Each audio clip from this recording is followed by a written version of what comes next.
I have never baked a loaf of bread from scratch in my life, so today I thought I'd change that. I've gathered all of my ingredients together here and I'm just going to dive in. Trust me, I know that any professional or amateur bakers alike watching may notice plenty of cringe and room for improvement. This is definitely not a how-to, but if bumbling my way through my first bake ever inspires someone to do the same, then it's a huge win. So sit back, relax, and let's see if I can at least make something edible my first time out. The recipe is very basic and I've actually experimented with my own additions. The basic recipe calls for 1 tablespoon of salt, 1 of sugar, 1 of yeast, 2 cups of warm water, 5.5 to 6 cups of flour, and non-stick cooking spray that I've replaced with some fancy chili garlic olive oil. I also glaze with melted butter a little later on. I've cleaned the prep area and have all of the ingredients and items I need for now, namely the large mixing bowl. I start by warming 2 cups of water. I pop it in the microwave for a minute or so to warm it up. Then I pour the warm water into the mixing bowl along with a tablespoon of salt, sugar, and yeast. I heard somewhere that salt kills yeast, so you're not supposed to mix them at the same time. I can't remember where I heard that, but I mixed it all together here, and you'll see later that it apparently has little effect, if any, on these results. So I whisk the water, salt, sugar, and yeast mixture for a minute or two and let it rest for another few minutes so the yeast and other ingredients can fully dilute. Then I give it another quick whisk. Now I add about 6 cups of flour to the water mixture, roughly 1 cup at a time, mixing in between flour pours.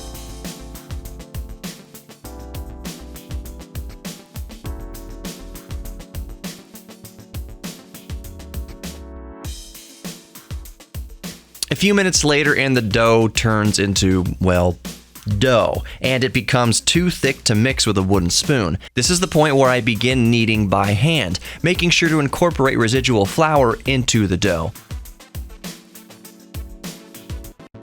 Eventually I plop it on the prep surface to really put the blocks to it. I've sprinkled the surface with some flour to prevent sticking. Then I just work it, girl. I work it until I sweat. Folding and kneading and punching and rolling. I've watched enough of the Great British Baking Show to be wary of overworking the dough. I don't want it to be too smooth, which would make the bread too tough. I want some air bubbles to keep it soft.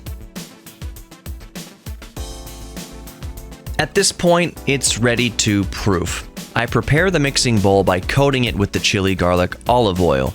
Then for some reason, I glaze the top of the dough with more oil before proofing. Not sure why I did that. Oh well. I place a damp paper towel over the top of the bowl and set the bowl in the oven to proof for 1 to 2 hours or so.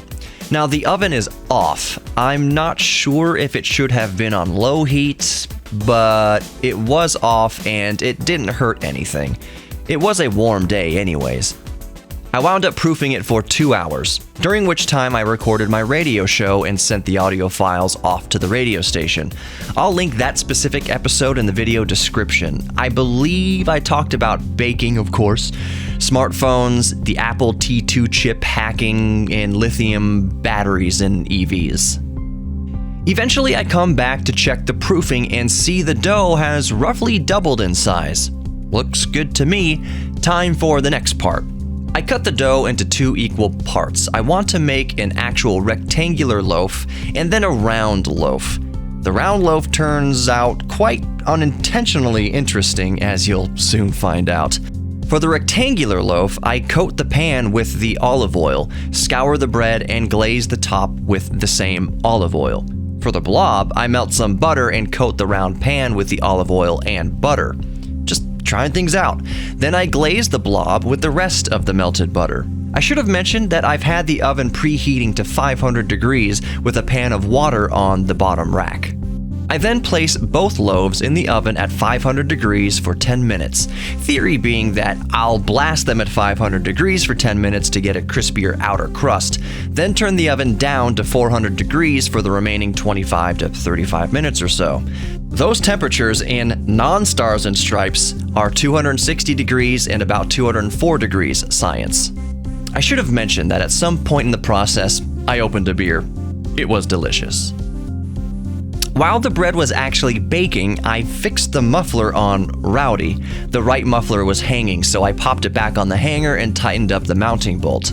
So I told you that because I've learned that one of the beautiful things about baking is that you have time to do other geek things or work on stuff around the house. You have time while proofing and time while baking. So I go back to check the oven at about 10 minutes and see the tops are beginning to brown. So I lower the temperature for the remainder. I notice that it's important to be patient all along the way, especially for a first-timer like me.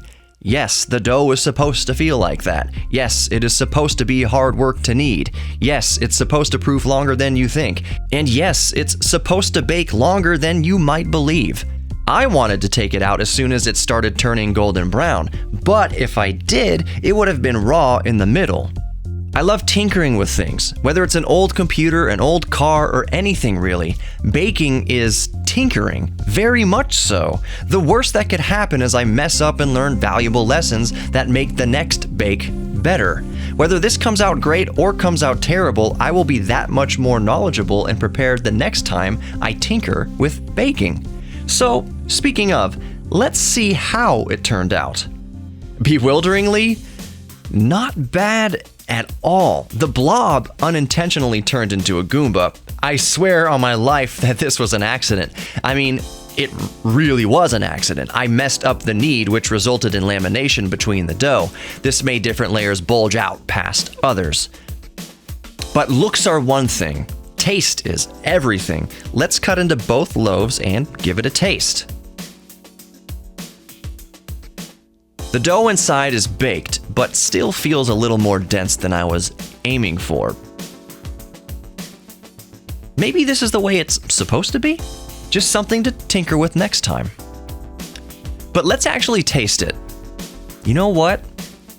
It is surprisingly delicious, especially for the first attempt ever. I mean, it is actually really, really good. At this point, I decide it needs a little dip in the chili, garlic, olive oil, and Creole seasoning. I'd eat this all day long with a little cheese and wine.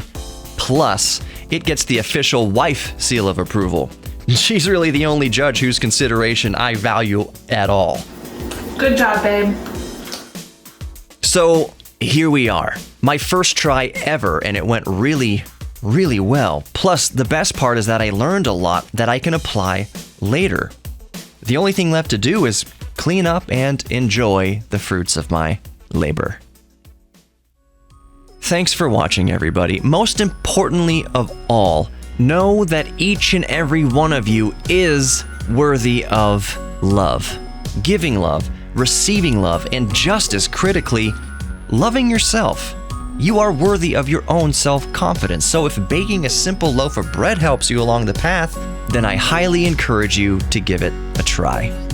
Take care, everyone.